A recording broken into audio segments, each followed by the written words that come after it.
Hello students, welcome to triple A bright academy. So I hope हमने last class में जो किया था आपको सारे कंसेप्ट क्लियर हो गए होंगे। सो लास्ट क्लास में मैंने आपको जर्नल कराया था थोड़ा डिटेल में। मैंने आपको ओवरव्यू दिया था what is journal is all about. हमने कुछ ट्रांजैक्शंस भी पास ऑन करनी सीखी थी, है ना। और मैंने आपको बताया था नरेशन का भी बहुत बड़ा रोल होता है जर्नल में। वो एक ब्रैकेट में लाइन होती है जो हमें फॉर्मेलिटी के लिए लिखनी होती है। इन इट बच्चे it always starts from being. वो जो हमारी जर्नल एंट्री होती है ना, जब भी हम कभी अपने बुक्स में पास करते हैं, तो मैंने आपको बताया था फिर फॉर्मेलिटी के लिए ना एक हमने ना इंग्लिश की लाइन लिखनी होती है ब्रैकेट में, ताकि अगर बाद में कोई बंदा वो देखे जर्नल एंट्री किस चीज़ की है तो उसको समझ आ जाए, क्योंकि उसके आगे क्वेश्चन थोड़ी होगा, है ना। रियल लाइफ में क्वेश्चन थोड़ी होते हैं। रियल लाइफ में तो ट्रांजैक्शंस होती हैं आपके बिजनेस में, आप उसके अकॉर्डिंग एंट्री पास करते हो। तो फिर बाद में भूल भी तो सकता है आपको ये कैश किस चीज से रिलेटेड आया था, है ना। तो फिर इसलिए हम वो नरेशन लिखते हैं, ताकि कभी भी लाइफ में 6 महीने बाद, साल बाद, 10 साल बाद अगर आपने देखना हो कि ये जो ट्रांजैक्शन हुई थी, ये जो मनी आई थी या जो भी हमने पे किया था किस चीज के लिए किया था, तो फिर इसलिए हम नरेशन लिखते हैं। ठीक है, चलो। तो फिर पहले आपका थोड़ा सा टेस्टिंग करती हूँ, है ना, दिमाग आपका देखती हूँ कि कितना आपको याद है जो हमने लास्ट क्लास में किया था। सो वट एवर जो भी हमने लास्ट क्लास में कवर किया था उसके चलो पहले हम एमसीक्यूज डिस्कस करते हैं क्विकली। ठीक है, चलो। So this is question number 1। Last class में लास्ट टॉपिक मैंने आपको एक कराया था, याद है, कंपाउंड जर्नल एंट्री। तो ये क्वेश्चन है, compound journal entry is an entry which, जिसमें नंबर 1 एक से ज्यादा डेबिट होता है, नंबर 2 एक से ज्यादा क्रेडिट होता है, नंबर 3 एक से ज्यादा डेबिट भी हो सकता है, क्रेडिट भी हो सकता है, दोनों इकट्ठे भी हो सकते हैं एक से ज्यादा, या जिसमें एक से ज्यादा डेबिट या क्रेडिट हो ही नहीं सकता। तो इसका करेक्ट आंसर क्या है बच्चे? सी। मैंने आपको बताया था ना, कभी जब एक ही डेट पे जब कोई ट्रांजैक्शन होती है जिसका नेचर सेम है, तो अलग अलग एंट्री पास करने की बजाय हम एक इकट्ठी एंट्री भी पास कर सकते हैं। तो पता है, जब आप वो इकट्ठी एंट्री पास कर रहे होगे ना, तो जरूरी नहीं है डेबिट में ही आएगा ज्यादा चीजें और क्रेडिट में एक ही चीज आएगी। कुछ भी पॉसिबल हो सकता है, डेबिट में एक से ज्यादा आइटम या क्रेडिट में एक से ज्यादा आइटम, ठीक है, या दोनों में ही। जब हम अभी कुछ और क्वेश्चंस प्रैक्टिस करेंगे ना, फिर आपको साथ में ये कंपाउंड जर्नल एंट्री के भी 3-4 क्वेश्चन प्रैक्टिस करूंगी, कि अगर एमसीक्यू में आ गया तो भी आप कर पाओगे, अदरवाइज आपको जनरल नॉलेज हो जाएगी, और है ना, प्रैक्टिकली आपका ये जो कंसेप्ट है वो और क्लियर हो जाएगा। बिकॉज बच्चे अगर देखा जाए अकाउंटिंग तो बहुत वास्ट सब्जेक्ट है, ठीक है, बट वी आर हेयर, हम अभी पटवारी के लिए आपका उतना ही लेवल कवर कर रहे हैं जो आपके एग्जाम पॉइंट ऑफ व्यू से रिक्वायर्ड है। बिकॉज पटवारी पेपर कॉमर्स को सिर्फ टारगेट नहीं करता ना, इसमें तो कोई भी पेपर दे सकता है, कोई भी बैकग्राउंड का, तो उनको ध्यान में रखते हुए ही पेपर सेट होता है। ठीक है, सो जिसने पहले अकाउंट्स करी होती है उनके लिए तो ये रिवीजन हो रही है, ये तो एबीसीडी ऑफ अकाउंटिंग है जो मैं आपके साथ कवर कर रही हूँ। ठीक है, अदरवाइज अकाउंटिंग और भी बहुत वास्ट होती है, बट यस, इतना मैं जरूर आपको मेक श्योर करती हूँ कि मैं जितनी क्लासेस आपकी लूंगी, ठीक है, एटलीस्ट जिन्होंने पहले लाइफ में कॉमर्स नहीं पढ़ी वो उतना तो तैयार हो जाएंगे कि आगे फ्यूचर में अगर कोई और भी पेपर आए ना अकाउंटिंग का, तो आप खुद से फिर और करके और डेप्थ में पढ़ के आप वो पेपर भी क्लियर कर लोगे। ठीक है, क्योंकि मैं आपकी नींव तैयार कर रही हूँ, बेस। कहते हैं ना, नींव स्ट्रांग हो तो बिल्डिंग खड़ी होती है, तो ये आपकी नींव बन रही है। सो ये था हमारा फर्स्ट क्वेश्चन। अब था question number 2। Journal is also known as, journal को हम और भी क्या बोल सकते हैं? तो ये ना मैंने, अगर आपको याद हो, जब जर्नल स्टार्ट कराया था तभी बताया था बच्चे, जर्नल को हम दूसरे वे से कह सकते हैं book of primary entry. Because इसमें ना हम पहली बार ही कोई ट्रांजेक्शन रिकॉर्ड करते हैं, और आपको पता है जो इसका सेकंड स्टेप नहीं होता लेजर, उसको बुक ऑफ सेकेंडरी एंट्री बोलते हैं। वो भी करेंगे, आज हम वही टॉपिक करने वाले हैं, क्योंकि जर्नल के बाद सेकंड स्टेप क्या होता है? लेजर। अभी तो हमने बहुत सारे टॉपिक्स करने हैं अकाउंट्स के। सो जर्नल का अगर ये पूछा था तो इसका आंसर है बुक ऑफ प्राइमरी एंट्री। अब question number 3। Journal can be classified as, कि जर्नल को हम कैसे क्लासिफाई कर सकते हैं या क्या उसकी टाइप्स होती हैं। तो सोचो, स्पेशल जर्नल, जर्नल प्रॉपर, दोनों ही कर सकते हैं या none of the above. C answer correct है बच्चे। मैंने आपको बताया ना जर्नल दो तरीके का होता है, कि जब हम सबका अलग अलग बनाते हैं वो स्पेशल जर्नल होता है, और जो अलग अलग नहीं बनाते, जो कभी कभार ट्रांसैक्शंस होती हैं, उनके लिए हम एक ही बुक बना लेते हैं जिसको हम क्या कहते हैं, जर्नल प्रॉपर। जैसे कुछ ट्रांसैक्शंस होती है ना, वो मुझे पता है फिक्स्ड मेरी होनी ही होनी है। जैसे आपका अगर मैं एग्जांपल लेके चलूं, ठीक है, आपको पता है कि आपके ना महीने के ये वाले जो एक्सपेंसेस है ना, वो फिक्स्ड है, ठीक है। जैसे पेट्रोल हो गया, पेट्रोल का खर्च। सो आई होप ये क्लियर हो गया क्वेश्चन, है ना, कि journal can be classified as special journal and journal proper. क्योंकि जब हम अलग अलग बनाते हैं, अभी मैंने बोला है कि अगर जैसे फॉर एग्जांपल मैं आपको बोल रही थी ना, अभी मैंने लास्ट में ये बोला था कि अगर सपोज करो, ठीक है, आपको पता है कि आपके जो मंथ के खर्चे होते हैं, जैसे आपको पता है पेट्रोल का खर्चा आपने करना ही करना है, रेस्टोरेंट जाते हो, ये मेरा फिक्स खर्चा है, ये मेरा मेट्रो का खर्चा है डेली का। तो जो चीज आपको पता होती है ना ये होनी होनी है, सपोज उनके लिए आपने अलग अलग बुक लगा ली, इसमें पेट्रोल का लिखी जाऊंगा, इसमें इसका लिखी जाऊंगी, और फिर एक आपने अलग बुक लगा ली कि अगर कोई और इसके अलावा खर्चा हो गया तो कंपनी वाले भी फिर यही करते हैं, special journal and journal proper. And the last question वो है, जो भी हम जर्नल एंट्री की नरेशन लिखते हैं वो किस कॉलम में लिखते हैं। मैंने आपको जर्नल का दिखाया था ना फॉर्मेट, डेट, पर्टिकुलर, फिर लेजर फोलियो लिखते हैं, फिर डेबिट कॉलम लिखते हैं, फिर क्रेडिट कॉलम लिखते हैं। नरेशन कहाँ लिखी जाती है, पर्टिकुलर्स वाले कॉलम में, जहां एंट्री पास होती है वहीं उसके नीचे ब्रैकेट में लिखी जाती है, ठीक है। तो ये 4 क्वेश्चन अगर आपको आज आते थे ना, इसका मतलब फिर आपको लास्ट वाला लेक्चर अच्छे से समझ आ गया। चलो अब हम मूव ऑन करते हैं। इसके बाद जो कंसेप्ट आता है, जर्नल के बाद आता है लेजर। अब लेजर क्या होता है, सबसे पहले लेजर को हम बुक ऑफ सेकेंडरी एंट्री कहते हैं, ठीक है। जो नेक्स्ट क्लास है ना, 8th वाली क्लास होगी जो हमारी, उसमें मैं आपके साथ जो आपके लास्ट ईयर क्वेश्चंस आए हैं वो पूरे 10 क्वेश्चंस आपको शो करूंगी मैं, ठीक है। आपको सिर्फ एक आइडिया देने के लिए कि देखो इस कंसेप्ट में से आता है, मैं ना पूरे 10 आपके साथ 8th वाले लेक्चर में शेयर कर लूंगी। फिर जैसे जैसे हम टॉपिक करते जाएंगे, फिर आप भी वो क्वेश्चन मेरे साथ मैं आपको करवाऊंगी, आप सॉल्व करते जाना, ठीक है। सो अब हम लेजर स्टार्ट करते हैं। अब लेजर ना, मैंने आपको अभी बोला था, इसे हम बुक ऑफ सेकेंडरी एंट्री भी बोलते हैं। इसलिए बोलते हैं इसको बुक ऑफ सेकेंडरी एंट्री क्योंकि प्राइमरी हो गया जर्नल, वहां पे सबसे पहले रिकॉर्ड होता है, तो उसके बाद जहां पे रिकॉर्ड होता है उसको फिर हम क्या कह देते हैं, लेजर, ठीक है। अब लेजर पता है हम क्यों बनाते हैं। अब देखो आपने जर्नल में एंट्रीज करी थी, कल मुझसे पास करनी सीखी थी, cash to sales, purchases to cash, rent to cash. तो एक कंपनी बच्चे पूरे साल में कितनी ट्रांजैक्शंस पास करती है ना। फिर उसके बाद ना उनको ये जरूरत महसूस होती है कि अब हम टोटल देखें कि कैश चाहे डिफरेंट डिफरेंट रीजन की वजह से कितना मैंने पे किया है और कितना मेरे पास आया है। या ऐसी कंपनी देखना चाहती होगी कि मेरे पास फर्नीचर कितना है, बिल्डिंग की कितनी टोटल वैल्यू है, ठीक है। तो फिर जितने नाम आए होते हैं ना जर्नल में, ठीक है, जितने नाम, उन कॉमन नामों को निकाल के ना, जैसे सपोज करो अगर कैश 15 बारी आया है तो कैश के 15 अकाउंट थोड़ी बनाऊंगी, अकाउंट तो एक ही बनाऊंगी ना, उसमें वो 15 ट्रांजेक्शन्स में पोस्ट कर दूंगी ताकि मुझे एट द एंड टोटल पता चल सके। बिकॉज जब हम कैश का अकाउंट बनाएंगे ना, एक लेजर में भी ना बच्चे दो साइड्स होती हैं, लेफ्ट साइड होती है डेबिट, राइट साइड होती है क्रेडिट। और कहते हैं जब भी अकाउंट्स में कोई भी अकाउंट बनता है ना, उसकी इंग्लिश अल्फाबेट की टी शेप होती है। अब मैं आपको पहले ना लेजर का एक अकाउंट ही दिखाती हूँ कि लेजर के अकाउंट्स बनते कैसे हैं, उसका फॉर्मेट क्या है, ठीक है। सो ये फॉर्मेट है बच्चे, एक लेजर का अकाउंट ऐसे बनता है।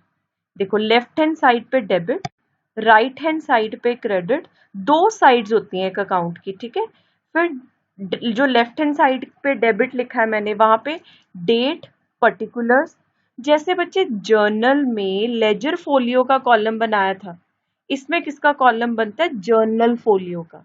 जैसे जर्नल में लेजर फोलियो का नंबर लिखते हैं, तो फिर लेजर में जर्नल का नंबर लिखते हैं ताकि क्रॉस वेरीफाई करना हो कि ये जो पर्टिकुलर ट्रांसैक्शन यहाँ पोस्ट हुई है, इसकी जर्नल में ट्रांसैक्शन कौन से पेज पे लिखी है, तो वो एक नंबर असाइन कर देते हैं। ठीक है, ये फॉर्मेलिटी वाला कॉलम होता है। एंड फिर अमाउंट, ऐसी date, particular, journal folio, amount. अब ये सारी चीजें, चारों चीजें दो बार इसलिए लिखी है क्योंकि एक अकाउंट की दो साइड्स होती है। क्योंकि आप देखो, अगर आप कैश का अकाउंट बना रहे हो तो पूरे साल कैश कभी आया होगा आपके पास, कभी गया होगा, है ना? तो उसी के अकॉर्डिंगली हम डेबिट और क्रेडिट करते हैं। तो फिर जब हम कुछ रिसीव करेंगे, अगर वो हमारा कैश का अकाउंट बना रहे हैं, है ना, कैश हमारा एसेट है, तो इंक्रीज भी होगा, डिक्रीज भी हो रहा होगा, क्योंकि किन रीजंस की वजह से कैश मुझसे जा भी रहा होगा, जो मैंने अभी बोला। सो दैट्स वाई हम फिर जो अकाउंट है ना, उसकी दो साइड्स बनाते हैं, क्योंकि हमने कैश का आना या कैश हमसे अगर जा रहा है वो एक ही अकाउंट में शो करना है, ताकि हमें बैलेंसिंग फिगर पता चल सके कि वेदर मेरे पास सरप्लस कैश बच रहा है या कोई शॉर्टेज है। ठीक है, ऐसे ही फिर जितने भी नाम आ रहे होते हैं ना, वो कॉमन उठा लेंगे हम एक एक, मतलब, तो फिर उनके उतने क्या बनेंगे? आपके अकाउंट्स। सो ऐसे एक लेजर का अकाउंट बनता है। अभी एक क्वेश्चन भी करवाऊंगी जिसकी हेल्प से आपको मैं ये एक्सप्लेन करूंगी। ठीक है, सो ये हमारा लेजर होता है जिसको हम बुक ऑफ क्या बोलते हैं? Secondary entry. सो लेजर ना एक परमानेंट रिकॉर्ड माना जाता है बिजनेस ट्रांजेक्शन्स का, कि हम उसमें अकाउंट्स बना के हम एक तरीके से एक कंपनी के टोटल बता रहे हैं कि आपके पास इस चीज का इतना बैलेंस पड़ा हुआ है, इसका इतना बैलेंस पड़ा हुआ है। ठीक है, और जो लेजर है ना बच्चे, वो एसेट्स के भी बनते हैं, लाइबिलिटीज के भी बनते हैं, जो आप अर्न कर रहे हो, कमा रहे हो, रेवेन्यू के भी बनते हैं, एक्सपेंस के भी बनते हैं, डेटर्स के नाम के भी बनते हैं, क्रेडिटर्स के नाम के भी बनते हैं। ठीक है, जनरल और भी कोई तरीका हो सकता है लेजर बनाने का, मतलब कि या कोई और नाम हो भी, वो भी बन सकता है। सो लेजर की बहुत टाइप्स हैं। ये मतलब कि अगर कोई एसेट है तो उसका जो लेजर होगा वो एसेट लेजर माना जाएगा। जो अगर कोई लाइबिलिटी है आपकी, क्रेडिटर्स आपकी लाइबिलिटी होती है ना, लोन आपकी लाइबिलिटी होती है, उसका जो अकाउंट बनाओगे उसको लाइबिलिटीज लेजर बोलेंगे। तो ये वो लिखा हुआ है सिंपल सा। तो बच्चे, जब भी हम अकाउंट का जो नाम होता है ना, वो हम हमेशा पर्टिकुलर कॉलम में ऐड करते हैं। मैंने आपको बताया ना, इसमें भी ये पर्टिकुलर्स का कॉलम होता है। तो जो भी डिटेल लिखी जाएगी ना कि किस चीज की हम पोस्टिंग कर रहे हैं, जैसे जर्नल में भी पर्टिकुलर कॉलम में ट्रांजैक्शन पास ऑन होती थी, इसमें भी कि अगर मैंने यहाँ पे कैश अकाउंट में कोई ट्रांजैक्शन करी है कि इस रीजन की वजह से कैश आया है, तो उस रीजन का अकाउंट का नाम मैं यहाँ पे मेंशन करूंगी। ठीक है, जैसे अगर मैंने फर्नीचर खरीदा है इसलिए कैश कम हुआ है, तो फिर मैं फर्नीचर नाम लिखूंगी। तो जो भी अकाउंट का नाम है ना, वो आपका पर्टिकुलर कॉलम में आता है अंदर। और ये जो जर्नल फोलियो है, ये मैंने आपको बताया था ना कि हम उसको यहाँ पे लिखते हैं, वो पेज नंबर जर्नल का जहां से हम ये पोस्टिंग करने के लिए लेके आते हैं। अब देखो, अब हमने लेजर अकाउंट्स बना लिए जर्नल के बाद, हमें टोटल भी पता चल गया हर चीज का। अब क्या वो चीज यहीं खत्म हो जाएगी बैलेंसेस? नहीं बच्चे, जो एसेट्स लाइबिलिटीज के बैलेंस होते हैं ना अकाउंट्स के, वो अगले साल भी कैरी फॉरवर्ड होके जाते हैं, क्योंकि एसेट आपका फिर इस साल खत्म थोड़ी हो गया। आपने अगर 31 मार्च को क्लोजिंग करी है, ठीक है, आपका फर्नीचर पड़ा हुआ है 1 लाख रुपीज का, वो हम खत्म थोड़ी कर देंगे। तो जो उसका बैलेंस होता है ना, वो अगले साल कैरी फॉरवर्ड होके जाता है। ऐसे ही एसेट्स का भी जाता है। बट जो रेवेन्यू और एक्सपेंसेस है, जो आप कर चुके हो या पैसा जो आपको मिल चुका है ऑलरेडी, ठीक है, वो थोड़ी अब दोबारा मिलेगा। तो जो भी रेवेन्यू और एक्सपेंसेस से रिलेटेड डेटा होता है ना, उसका जो अकाउंट का टोटल होता है, उसको हम फिर पता है कहाँ लेके जाते हैं? हम उसको trading and profit and loss बनाते हैं उसकी हेल्प से। क्योंकि trading and profit and loss account ऐसे अकाउंट्स होते हैं कंपनी के, जिसको बना के कंपनी को अपना प्रॉफिट और लॉस पता चल जाता है। क्योंकि एक बिजनेस क्यों बिजनेस कर रहा है, एक कोई भी पर्सन क्यों सरवाइव कर रहा है, प्रॉफिट अर्न करने के लिए ना, चैरिटी के लिए तो उसने अपना बिजनेस खोला नहीं हुआ। तो एक पर्सन को या एक कंपनी के ओनर को ये जरूर जानना होता है कि मैंने जो इतने पूरा साल जो खर्चा किया है और जो कमाया है, नेट प्रॉफिट मेरा कितना बच रहा है ना। सो ये भी एक टॉपिक है जो हम करेंगे, ट्रेडिंग एंड P&L अकाउंट। सो एक कंपनी को अपना प्रॉफिट या लॉस की पोजीशन किससे पता चलती है, जब वो अपना ट्रेडिंग एंड P&L अकाउंट बनाता है। तो इसलिए कह रहे हैं कि जो लेजर बैलेंसेस में हम रेवेन्यू और एक्सपेंस के नाम के अकाउंट्स खोलेंगे ना, उसका जो टोटल होएगा उसको हम ट्रांसफर करके कहाँ लेके जाते हैं, ट्रेडिंग एंड P&L अकाउंट में। और ना इसकी दो साइड्स होती है ना अकाउंट की, आपको पता है, ये मैं अभी क्वेश्चन करके भी बताऊंगी, नेक्स्ट क्लास में भी करेंगे, आज तो बड़ा बेसिक सा करेंगे। नेक्स्ट क्लास में ना जब मैं ट्रायल बैलेंस स्टार्ट करूंगी, उससे पहले मैं आपको एक लेजर का एक थोड़ा सा और थोड़ा हायर लेवल वाला थोड़ा क्वेश्चन कराऊंगी। उसमें मैं आपको एक चीज बताऊंगी एग्जाम्पल के थ्रू आपको शो करके।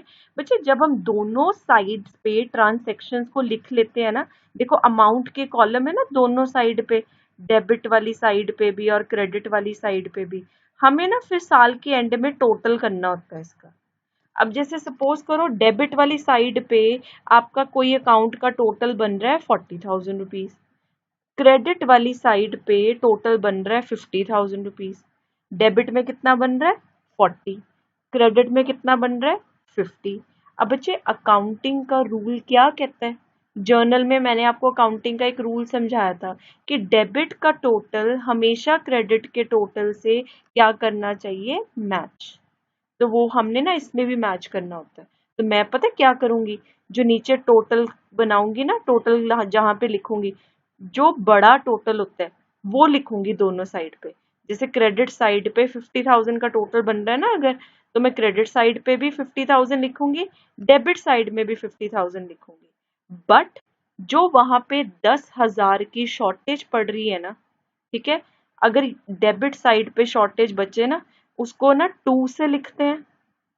एक तो चीज एक और पहले समझ लो, जब हम लेजर में पोस्टिंग करके लेके आते हैं ना कोई भी ट्रांसेक्शन, तो जो डेबिट साइड पे नाम लिखने होते हैं उनके आगे 2 लगाते हैं, जो क्रेडिट साइड पे नाम लिखने होते हैं उसके आगे हम वर्ड क्या यूज करते हैं, बाय। ये देखो ऐसे मैं ये कह रही हूँ, आपको ये दिख रहा है यहाँ पे, ये जो कैश अकाउंट सेल्स अकाउंट का जो एक्सट्रैक्ट दिख रहा है, ठीक है, ये जानबूझ के एक चीज आपको बताने के लिए मैंने ये यहाँ पे की है, आपको ये चीज समझाने के लिए बच्चे, कि जब डेबिट में कोई चीज लिखी जाती है ना, वो 2 से लिखी जाती है, बट जो यहाँ सेल्स अकाउंट में लिखा हुआ ना एक्सट्रैक्ट करके, ये यहाँ पे ना 2 लिखा हुआ है, दिस इज रॉन्ग, यहाँ पे बाय आएगा।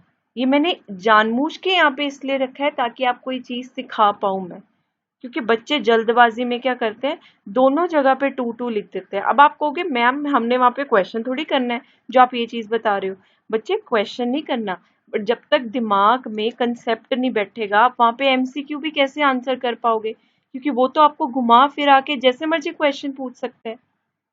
अब ना मैं आपको एक सिर्फ चीज बता रही हूँ, अभी हम मैं क्वेश्चन पे नहीं लेके आई, तो कंफ्यूज मत होना, वो तो उधर मैं एक पॉइंट समझा रही थी ना, ये वाला आपको चीज, कि जब भी हम हमारा जब अकाउंट में जो भी ट्रांजेक्शन पोस्ट होने वाली होती है ना, वो जब पोस्ट हो जाती है, खत्म हो गया, जैसे मैं सपोज कैश का अकाउंट बना रही हूँ, जितनी भी चीजें मुझे इसमें डालनी थी मैं डाल चुकी हूँ, तो एंड में मैं क्या करूंगी, दोनों साइड के अमाउंट्स का टोटल करूंगी। और रूल कहता है डेबिट का टोटल क्रेडिट के टोटल से क्या करना चाहिए, मैच। जब वो बच्चे मैच नहीं करता ना, तो what you are suppose to do, तो आपको क्या करना होता है, जो बड़ा टोटल है ना वो दोनों साइड पे लिख लो, 50,000 50,000, जब हम ऐसे टोटल का साइन बना के लिखते हैं ना, और जिस साइड पे जितना बैलेंस कम पड़ रहा है उसको फिर ऊपर लिखते हैं क्या बोल के, टू बैलेंस ब्रॉट डाउन, ठीक है।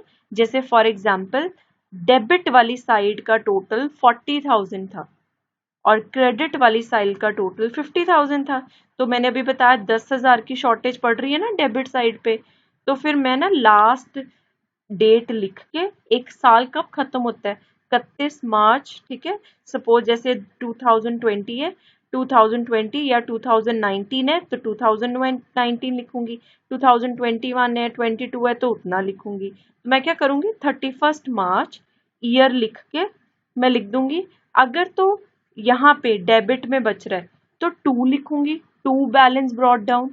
अगर क्रेडिट में बच रहा है बैलेंस तो वहां लिखूंगी बाय बैलेंस ब्रॉट डाउन, और जो भी डिफरेंस है वो मैं लिख के 10,000 की अमाउंट लिख दी और अकाउंट का टोटल मैंने क्या कर दिया, मैच। ऐसा मैंने पता है क्यों किया, क्योंकि ये आपको एक सिग्नल देगा कि आपका एक साल में डेबिट इतना हुआ था, क्रेडिट इतना हुआ था, तो डेबिट 10,000 से कम हुआ है, मतलब आपको इतनी रिक्वायरमेंट है। ठीक है, या जितने खर्चे थे, अगर उल्टा होता यहाँ 50 होता और वहां 40 होता तो फिर इसका मतलब होता कि जितने आपके खर्चे थे वो ज्यादा थे, रेवेन्यू आपका कम पड़ रहा है, वो 40,000 ही आपने कमाया, मतलब 10,000 की शॉर्टेज है। क्योंकि जो एसेट होता है ना बच्चे, एसेट का रूल कहता है जब वो इंक्रीज होता है, ठीक है, तो आपने डेबिट करना होता है, जब वो डिक्रीज होता है तो वो हमने क्या करना होता है, क्रेडिट। मैंने अभी क्या बोला, ये लिख लेना कहीं पे। एसेट का रूल कहता है एसेट्स जब इंक्रीज होते हैं तो डेबिट होते हैं, एसेट्स जब डिक्रीज होते हैं तो क्या होते हैं, क्रेडिट। तो इसी रूल की वजह से जिन जिन रीजंस की वजह से एसेट मेरा इंक्रीज हुआ होगा वो डेबिट पे आएगा, और जिसकी वजह से मेरा डिक्रीज हुआ होगा वो कहाँ आया होगा, क्रेडिट पे। तो अब आप कहोगे कि मैम मैं तो बोल रही हूँ कि जब एसेट इंक्रीज होता है वो डेबिट पे आएगा। तो बच्चे एसेट कब इंक्रीज होगा, जब आप खरीदोगे ना, जब आप खरीदोगे तो आप खर्चा कर रहे हो, तो इसलिए अमाउंट तो जाएगी ना आपसे। हम कहते हैं ना हमारे तो मैम जब पैसे कटते हैं तो डेबिट होता है। तो जब एसेट बढ़ेगा बच्चे, वो आना तो डेबिट साइड पे है, पर वो किस केस में आएगा, जब आप परचेज कर रहे होगे। और जब मैं आपको बोल रही हूँ कि एसेट डिक्रीज होता है तो वो क्रेडिट में जाता है। डिक्रीज कब होएगा आपके पास एसेट, जब आपने उसको बेच दिया, और बेचने से आपके पास क्या आएंगे, पैसे आएंगे, है ना, तभी अमाउंट क्रेडिट हो रही है आपकी। तो ये रूल आपको समझ आ जाएंगे, इनको ना अपने रियल लाइफ से जोड़ के देखा करो। आपको अकाउंट जब पैसे कटते हैं, सबका बैंक अकाउंट तो हो गई है ना, मैंने आपकी मनी डिडक्ट होती है, आपको क्या मैसेज आता है फोन पे, your account has been debited. तो वही लॉजिक बच्चे इसमें यूज करना है। ये कोई अकाउंट से अलग अकाउंट थोड़ी है, जो हम रियल लाइफ में पढ़ते हैं वही है सेम, बस उसको हम कंपनी और बिजनेस के पॉइंट ऑफ व्यू से पढ़ रहे हैं। ठीक है, तो अभी सिर्फ इतना समझो, अगर इतना आपको वो हायर लेवल पे अभी नहीं जाना, अभी सिर्फ इतना समझो, एक लेजर वो चीज होती है जिसमें हम हर एक ट्रांसेक्शन में जो अकाउंट का नाम आता है, उनका अपना इंडिविजुअल अकाउंट जहाँ पे बनाते हैं वो क्या होता है, लेजर। और लेजर में हम ट्रांसेक्शंस की पोस्टिंग करते हैं। लेजर की 2 साइड्स होती हैं, डेबिट साइड और क्रेडिट साइड। हर एक लेजर के अकाउंट की 2 साइड्स होती हैं, ठीक है। उनमें ये कॉलम्स हम लिखते हैं, साल के एंड में हमने टोटल लिखना होता है, और जिस जगह पे कम पड़ रहा होता है बैलेंस वहां पे लास्ट का डेट लिख के 31 मार्च जो भी ईयर है वो लिख के हम उसकी क्लोजिंग कर देते हैं, क्योंकि हमें अकाउंट को ना क्लोज करना होता है। और अकाउंट को क्लोज कैसे करते हैं, कि जो हायर अमाउंट है वो दोनों साइड लिख के, फिर जो साइड छोटी पड़ रही है वहां पे बैलेंस लिख के उसको हम वो कर देते हैं, क्लोज कर देते हैं। और डेबिट में जब भी कोई नाम लिखते हैं उसके आगे 2 आता है, क्रेडिट में जब भी कोई नाम लिखते हैं अकाउंट्स में तो उसके आगे क्या वर्ड आता है, बाय। ठीक है, और ये एक टी शेप नहीं लग रही आपको, देखो लाइन सीधी ऊपर और बीच में एक लाइन। सो ये भी आपको पता है इतनी इजी लेवल वाला क्वेश्चन आया हुआ है प्रीवियस ईयर पटवारी में, कि अकाउंट की शेप किस फॉर्म में है, टी शेप में। पिछले से पिछला पेपर एक हुआ था ना, उसमें ये इतना इजी सा क्वेश्चन आया कि विच अल्फाबेट सिग्निफाइज, कि जो अकाउंट्स में अकाउंट की शेप होती है, इतना सिंपल क्वेश्चन, टी शेप। ठीक है, तो मैं पहले ना क्विकली आपको रिवाइज करके बताती हूँ। अभी तक मैंने ये आपको समझाया है, हमने स्टार्टिंग में क्वेश्चंस किए जर्नल के जो हमने लास्ट में स्टार्ट किए थे, और अभी मैं आपको ये लेजर का मीनिंग वगैरह समझा रही थी। अब मैं आपको ना इसको प्रैक्टिकल वे से समझाती हूँ। ये पहले फॉर्मेट देख लिया ना सबने, फॉर्मेट आ गया होगा समझ आपको कि ऐसे बनता है एक अकाउंट, लेफ्ट हैंड साइड पे डेबिट होता है, राइट हैंड साइड पे क्रेडिट होता है ना। अब मैं आपको एक क्वेश्चन की फॉर्म से समझाती हूँ। नेक्स्ट क्लास में एक बड़ा क्वेश्चन करेंगे, अभी तो मैं सिर्फ एक सिंपल ट्रांजेक्शन को पोस्ट करना सिखा रही हूँ। सपोज आपने एक ट्रांजेक्शन करी है सेल वाली, ठीक है, cash account debit to sale. अब इसके लेजर कैसे बनेंगे, लेजर अकाउंट्स कैसे बनेंगे बच्चे? Cash account debit to sale, दो नाम आ रहे हैं ना, कैश और सेल, तो दो अकाउंट बनेंगे, कैश का अपना अलग, सेल का अपना अलग। अगर इस क्वेश्चन में और भी कोई ट्रांजेक्शन होती, उसमें भी अगर कैश आ रहा होता तो वो इसी अकाउंट में डालती जहां भी डल रहा होता, उसके लिए फिर एक अलग से सेकंड कैश अकाउंट नहीं बनाती। एक नाम से एक ही अकाउंट बनेगा, ये रूल है, ठीक है। सो अभी तो मैं आपको एक ट्रांजैक्शन की हेल्प से सिखा रही हूँ ना, नेक्स्ट क्लास में जब हम दो तीन ट्रांजैक्शन इकट्ठे लिख के फिर उसका जब हम लेजर बनाएंगे तब आपको और बेटर समझ आएगा। वैसे लेजर आज खत्म हो जाएगा क्योंकि आपके पटवारी के क्वेश्चंस के पॉइंट ऑफ व्यू से आपको इतना ही समझना है कि लेजर एक सेकेंडरी बुक होती है, उसमें ट्रांजैक्शंस की पोस्टिंग करते हैं, कैसे करते हैं, ठीक है। बट फिर भी मैं आपको नेक्स्ट क्लास में एक क्वेश्चन की हेल्प से आपको वो समझा के फिर मैं नेक्स्ट वाला टॉपिक कराऊंगी जो लास्ट स्टेप होता है, ट्रायल बैलेंस। अब ये है हमारा जैसे एक ट्रांजैक्शन है, cash account debit to sale. तो अभी मैंने आपको बताया दो अकाउंट बनेंगे, दो नाम है, कैश का बनेगा अपना अकाउंट, सेल्स का बनेगा अपना अकाउंट। अब पोस्टिंग कैसे करते हैं, ठीक है, दोनों अकाउंट्स की दो दो साइड्स होंगी ना, डेबिट और credit, date particular journal folio amount, date particular journal folio amount. अब मैं आपको एक तरीका समझाती हूँ। अब देखो, पहला रूल अकाउंटिंग का, जिसका अकाउंट बना रहे हो उस अकाउंट के अंदर उसका खुद का नाम कभी भी नहीं आता। जैसे मैं कैश अकाउंट बना रही हूँ ना, तो इसके अंदर जितनी भी एंट्रीज पोस्ट करूंगी उसमें कैश वर्ड कभी नहीं यूज हो सकता, अपने अकाउंट में अपना नाम कभी नहीं आ सकता, ये रूल ऑफ अकाउंटिंग है। अब जैसे ये एंट्री है cash account debit to sales, इसका मतलब हुआ कि कंपनी के पास कैश आया है क्योंकि उन्होंने सेल करी थी, है ना। अब बच्चे कैश मेरा एसेट है, एसेट। अब रूल याद करो जो मैंने आपको बताया कि एसेट जब इंक्रीज होता है तो डेबिट, एसेट जब डिक्रीज होता है तो क्या होता है, क्रेडिट, ठीक है। मैं आपको ना दो तरीके से सिखा रही हूँ। अब पता है आपको आपको करना क्या होता है लेजर में पोस्टिंग करते टाइम, अपने आप को छोड़ के ट्रांजैक्शन में जो बाकी चीजें होती है ना वो आपने उस अकाउंट में लिखनी होती है। अब जैसे मैं कैश का अकाउंट बना रही हूँ तो कैश को छोड़ के बाकी आइटम कौन सी है, सेल्स, मतलब मुझे अकाउंट के अंदर जो पोस्टिंग करनी है वो सेल्स के बारे में करनी है, ठीक है।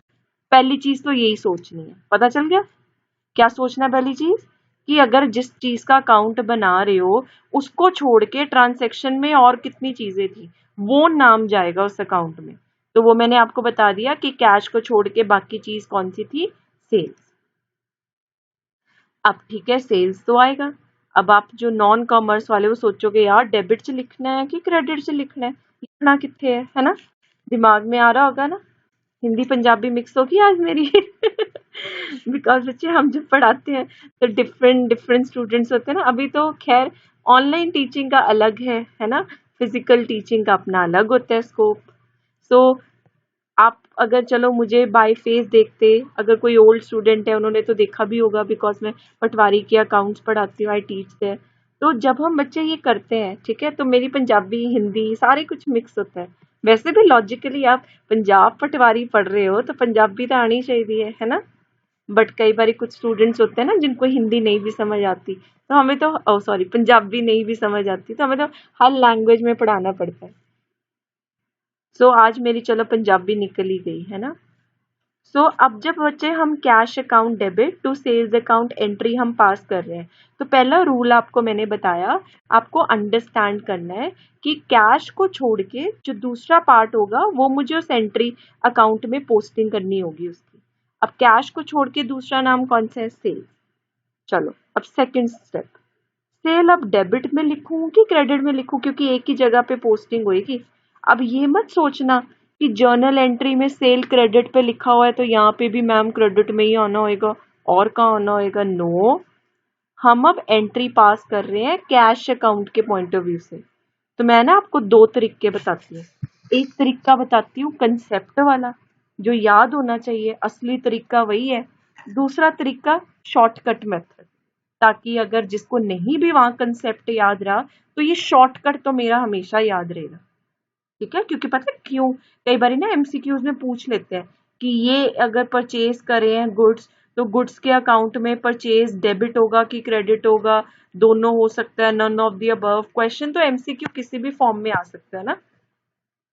पहले शॉर्टकट बताते हैं। ठीक है, शॉर्टकट है बच्चे, आप कैश का अकाउंट बना रहे हो, कैश को छोड़ के जो दूसरी चीज है वो पोस्टिंग करनी है ना। पर किस साइड पे जाएगा वो बच्चे आपने कहाँ से देखना है या कैसे अंदाजा लगाना है कि जिसका अकाउंट बना रहे हैं वो खुद ट्रांजैक्शन में क्या हो रहा है, डेबिट हो रहा है कि क्रेडिट हो रहा है? कैश खुद क्या हो रहा है जर्नल ट्रांजैक्शन में? डेबिट। तो फिर जो दूसरी चीज है वो भी डेबिट में ही लिखनी होगी। ये शॉर्टकट मेथड है।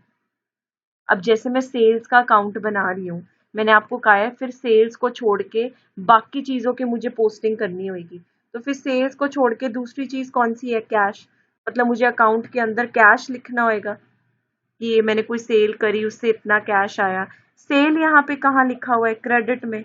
तो उस अकाउंट में भी वो जो कैश लिखा जाएगा वो कहाँ लिखा जाएगा? क्रेडिट में। मतलब शॉर्टकट मेथड है कि जिसका अकाउंट बना रहे हो वो खुद ट्रांजैक्शन में जहां पे लिखा हुआ है डेबिट या क्रेडिट, वो दूसरी चीज भी वही लिखी जाएगी। ठीक है,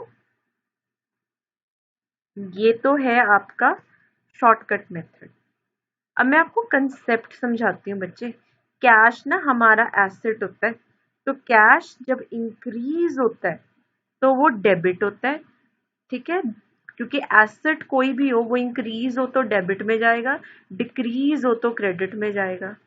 तो यहाँ पे जब हम सेल कर रहे हैं तो कैश मेरे पास आ रहा है ना, तो कैश मेरा इंक्रीज हो रहा है। तो जब एसेट इंक्रीज होता है तो वो कहाँ जाता है? डेबिट में। तो ये जो मैंने बताया ये आपको रूल ऑफ अकाउंटिंग का कंसेप्ट समझाया। ठीक है, तो चाहे इससे याद रखो चाहे आप शॉर्टकट मेथड से याद रखो, वो आपकी मर्जी है। सो रूल लिख लो।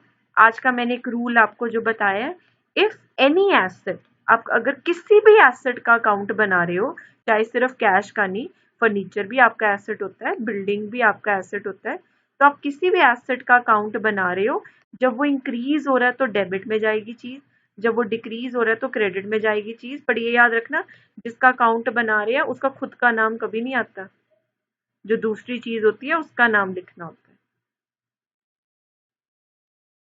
ठीक है, सो अब नेक्स्ट क्लास में ना पहले लेजर ही खत्म करेंगे अच्छे से, और क्वेश्चन की प्रैक्टिस कराऊंगी। आज वाला लेक्चर अच्छे से रिवाइज कर लेना। फिर जब नेक्स्ट क्लास करेंगे ना, तब जो आज वाला है वो कंसेप्ट आपके एक तरीके से दोबारा भी हो जाएंगे, कि अगर अभी एक दो चीज नहीं समझ आई फिर दोबारा समझ आ जाएगी। ठीक है, सो नेक्स्ट क्लास में लेजर खत्म करके ट्रायल बैलेंस स्टार्ट करने से पहले मैं ना एक छोटा सा कंसेप्ट बताऊंगी आपको, जो आपको प्रीवियस ईयर में क्वेश्चन भी पूछा गया है उसका पेपर में। वो है वर्किंग कैपिटल क्या होती है कंपनी की। तो एक ना छोटा सा कंसेप्ट है जो इस जर्नल लेजर ट्रायल बैलेंस के बीच में फिट नहीं होता। ठीक है, वो एक अलग से अकाउंटिंग का कंसेप्ट होता है, तो इसलिए थोड़ा आपको फ्रेशनेस देने के लिए वो छोटा सा कंसेप्ट हम कवर करेंगे। फिर मैं आपके साथ ट्रायल बैलेंस करूंगी। तो अभी हमने ट्रायल बैलेंस करना है, कैश बुक करनी है, फाइनल अकाउंट्स करना है, बीआरएस करना है, बहुत सारे टॉपिक्स हैं।